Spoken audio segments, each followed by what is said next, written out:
Oh, that's a good one. I haven't even thought about that one yet, but I got to go with Yoel. I think Yoel is the dark horse in that division. I don't know why people are overlooking him.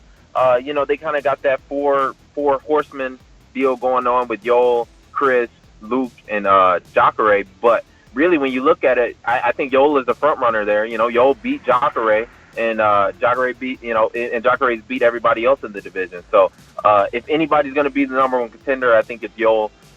He doesn't get the credit that he deserves, maybe for that USADA thing, and but it's been proven that he took pain supplements, so you can't hold it against him. I'm going Yoel, and I think he's the rightful number one contender in that division for sure.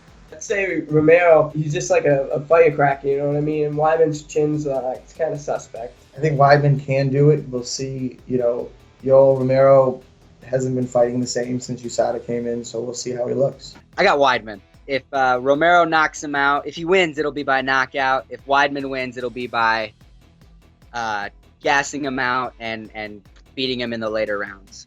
I like Weidman's power in wrestling, so I might lean to Weidman a little bit more. And I don't think Romero will have the gas to keep up with Weidman.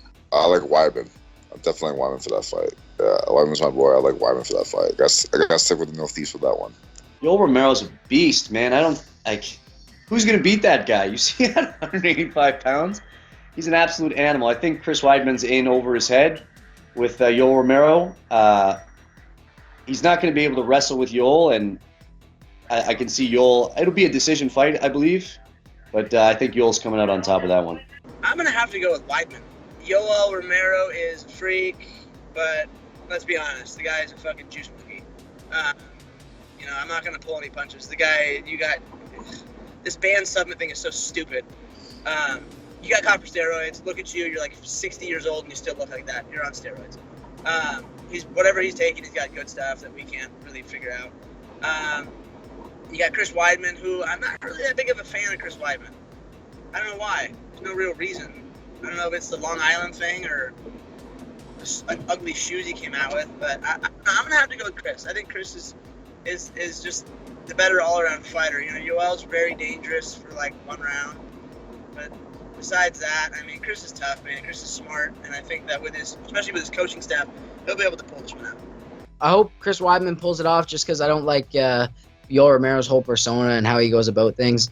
But Romero's extremely explosive, and that's pretty dangerous because Weidman seems to be more of like a plotter. He kind of just takes his time and didn't seem to do well against the really explosive fighters. But you never know. There could be a fire lit up under Chris Weidman, and he could come in definitely guns a-blazing and coming after Romero just like he was in his previous fights before Rockhold. So it's hard to make a prediction on a fight with Weidman after the Rockhold fight because he really didn't look too good at all.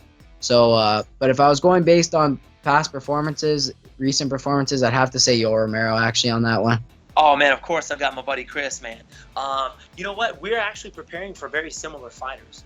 A guy with big, heavy hands in a wrestling base. But with Chris, he doesn't care what kind of credentials you have. If you saw him fight Anderson Silva, he didn't care what Anderson Silva had brought. He didn't care about the head games. He goes out there and looks for one job.